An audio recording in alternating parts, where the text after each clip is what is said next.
Hi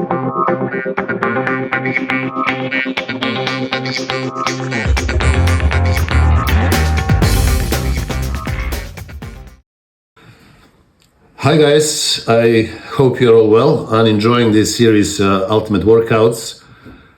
So in this video I want to talk to you about my favorite chest workout, the type of workout that actually helped me develop big chest and manage to achieve necessary proportions and symmetry for competitions and eventually win shows. So chests are an extremely important muscle group, and there is obviously no serious bodybuilder or anybody who won any show someone that didn't have big chests. So chests are the ultimate, one of the major groups, muscle groups, and you have to develop big chest in order to achieve proportions and symmetry, because chests are obviously very visible from the front and also from the side. So all these poses on the stage that will involve showing you from the front and side will require having big chest. So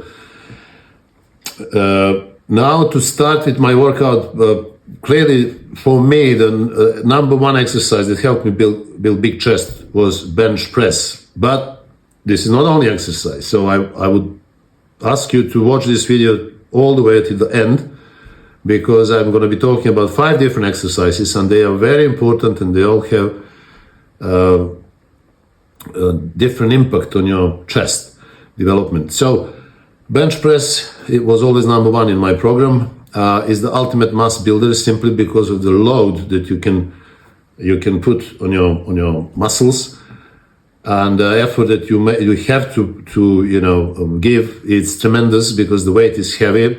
The force, as you can see on the clip, is perpendicular to the floor. So everything you do is going to be exactly on your chest, because there is no curve in the movement.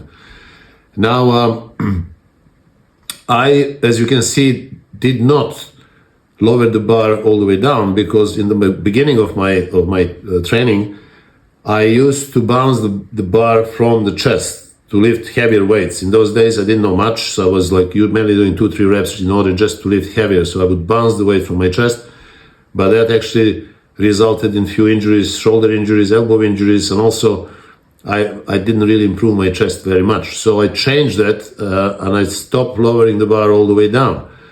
That actually helped me to continuously keep my muscle under tension and maximize the effect of the exercise. So as you can see, I don't lock on the top of the movement, so I'm constantly moving the weight, going quite far down. You can see my arms are going very, very low, so I'm having the full stimulation of my major pectoralis muscles, but I never lock at the top, simply because locking on the top, you're going to lose tension, because you can stay in that position without having any effort. So I would advise you to perform this exercise in 4 sets, anywhere from 6 to 12 reps. This is one of the very few exercises in which I used to go down to 6 reps, but if you do this correctly, properly, as I'm showing you, slowly down, always, never bounce the weights, never go fast with doing this exercise, you will be quite safe and you will benefit a lot from this exercise. So keep this in mind, keep this tension constant, and also slowly lower the weights down. Never bounce off your chest.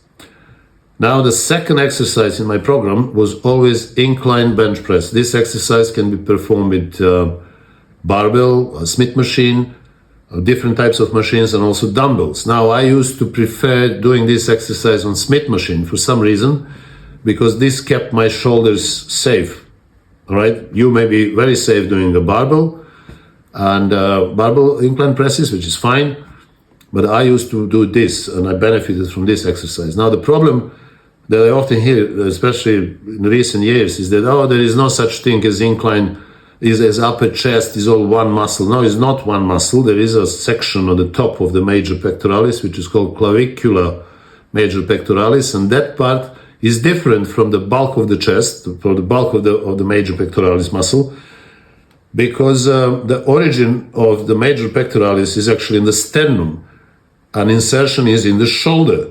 So every time you go horizontal press, bench press or decline press, you will stimulate the bulk of your muscle. This is true. It's about 80-85% of the whole major pectoralis muscle.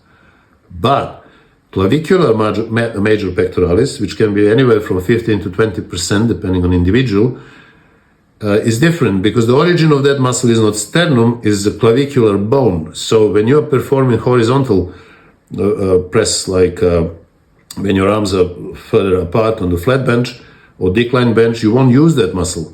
In order to use that muscle, you need to change the angle. So preferably 30%, I will go bench inclination 30 degrees, and that will be enough to stimulate now contraction of that small portion, as you can see on my picture, small portion of the muscle, which is called clavicular major pectoralis. I would advise you to perform anywhere from 6 to 12 reps again, and in 4 sets.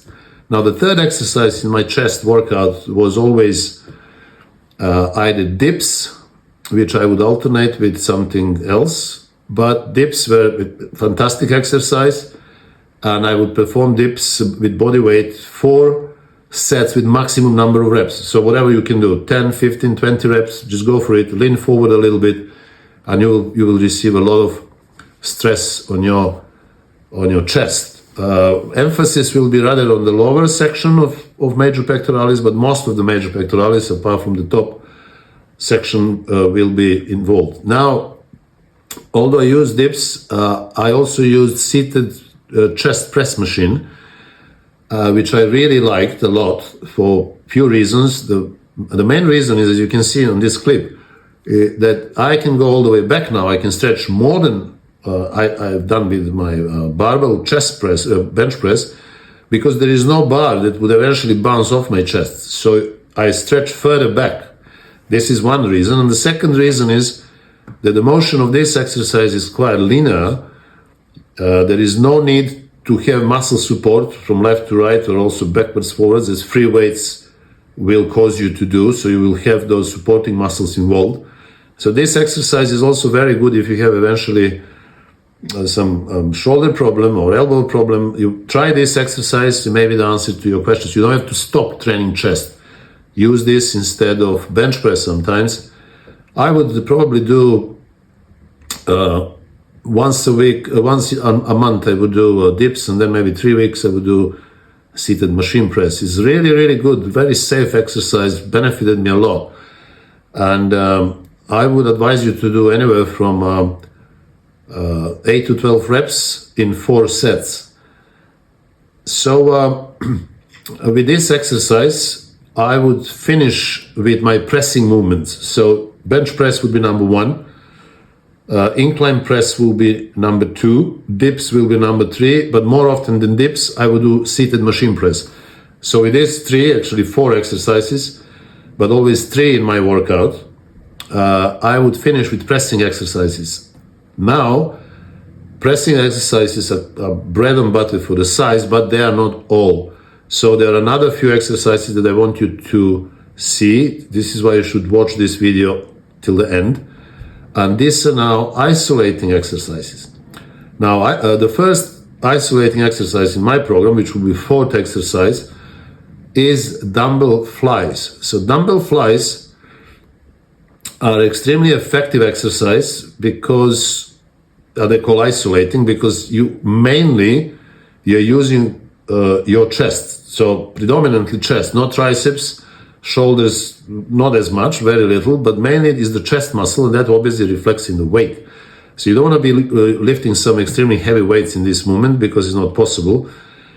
But what is the most important thing when you perform dumbbell flies is, number 1 is the full stretch of your humerus, of your upper arm bone. So you see how deep I'm going down with my upper arm. In order to do that, I bend my arms a little bit, so I avoid unnecessary tension on my biceps tendon, which a lot of people experience if they hold their arms straight. That's not necessary at all, because your humerus, which is the main mover, doesn't care where is your forearm on the dumbbell. So you see I'm bending almost to 45 degrees there, my arm, in order to keep my biceps tendon safe. Remember that, very important. There are people who actually rupture their biceps tendons because they didn't perform in this manner. Now, the second very important thing to remember is that I do not go all the way up. So my arms are never straight and dumbbells touching each other, as again, often you can see people doing in the gyms. But I go as far as I still feel the tension in my chest, and then I go back. So you see how far apart the dumbbells are. This is the starting position. Not there, but actually further out. So when I stretch at the bottom position, you have the maximum stress on your chest. This is the most important part of the movement. And as you go up, that stress diminishes, but there is still some tension. The moment I start feeling less of the tension, I will go back. So this exercise is a brilliant exercise, brilliant isolating. I use it as the fourth exercise. And I would advise you to do 4 sets, 8 to 12 reps. So there is also an alternative to dumbbell flies, which is actually an excellent exercise, because in this exercise, as you can see in the clip, which is Pec Deck Flyes, the tension is constant. So you have that constant tension because the force is not going down as with dumbbells, vertical to the floor. The force is actually pulling you back. And this is why you can go all the way forward, almost touching your hands, and then all the way back. I like to alternate these two exercises, and maybe one week I will do dumbbell flies, next week I will do Pec Deck Flies. This is an amazing exercise. And I will do again 4 sets, 8 to 12 reps. Now the last exercise in my chest program was always cable crossovers. So this is a brilliant exercise, very different than actually dumbbell flies and Pec Deck Flies. The difference is that your humerus now is not going horizontally, but is going down vertically, as you can see. So this is more like a decline exercise, and it allows you to fully stretch at the top and then fully squeeze. Again, the movement of your humerus is critical, so you have to make sure that your elbows are going down, not your hands, because often there are people who are touching their hands, but their elbows are far apart. They could still go further down. So make sure that you drive your elbows in, as you can see on this clip, for the maximum benefit of this exercise. I would advise you to do this exercise in 4 sets, this time 12 to 20 reps. So the reason for this is that I would always do this last exercise with higher number of reps. Why? In order to achieve that full pump, maximum pump. So to take everything out of my chest muscles. Now this is important for sarcoplasmic growth, which I explained in the previous videos, so I don't want to go back now. So you have 3 to 4 exercises in which you're focusing on myofibrillar growth with heavier weights and slightly lower reps, but you should have one exercise as this one, which I will perform in 4 sets, 12 to 20 reps, trying to be closer to 20 than to 12 for that for that sarcoplasmic growth and that maximum pump. So I would advise you to do this type of workout. I used to do 20 sets per workout, not more, but you should be looking anywhere from 12 to 20 sets. Once a week will be enough. Now, for people who are very serious about training and nutrition and maybe competing, I would wholeheartedly advise you to go to my website, nashfittraining.com, where you can find 7 different ebooks that I have published for you. And in those ebooks, I explain everything in detail about weight training. For example, in the book Weight Training, I talk there about the most effective training systems, training techniques, best selection of exercises. I talk there about different splitting routines. And then also I talk about nutrition, I talk about overtraining, I talk about injuries, This book is huge, it's about 500 pages, and I believe you will benefit a lot from that. Now, if you're interested in competitive bodybuilding, there is a more detailed explanation about that competitive approach.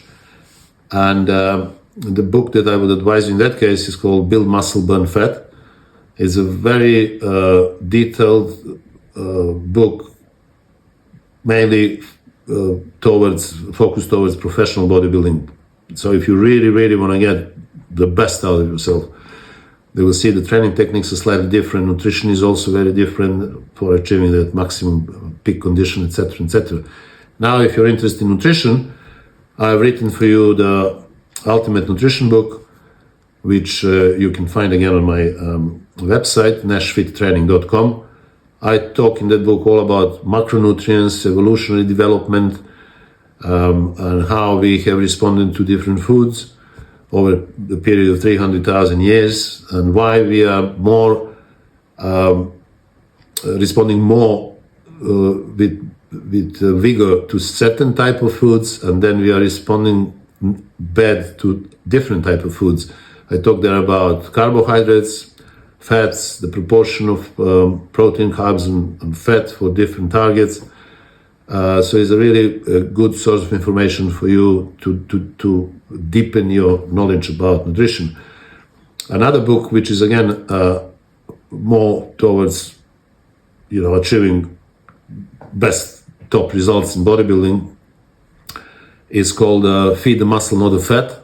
So there I'm talking more in detail about specific diets that will help you maximally develop your muscles, and also do that without getting fat. A lot of people think, oh, you have to get fat in order to get big. This is why they're bulking up, but this is absolutely wrong. Fat has nothing to do with the size of your muscle tissue and muscle growth. Hypertrophy, muscle hypertrophy doesn't have anything to do with fat, body fat. So in order to learn how to eat in order to get big but lean at the same time, and then conditioned for the show, this is the book for you. And for people who have problem with body fat, too much body fat, the best I could have done is to write another book which is called Fat Loss, and it will help you to stay lean permanently. This is why I explain why do we get fat, how do we get fat, all these physiological mechanisms, and how to prevent that, and also how to burn fat, manipulating our hormones with different type of macronutrients, different diets. So for all this and more, please visit my website, nashfittraining.com. I also provide different services on my website, services like personalized training program, personalized nutritional program, telephone consultations, personal training online, and also personal training one-to-one with people who live in London or in UK. So I hope you like this video, and if you did, please subscribe to my channel, and also send me your comments, because they are important for developing our community. Your comments also help other people, and I hope to see you in the next video. Until then, take care of yourselves.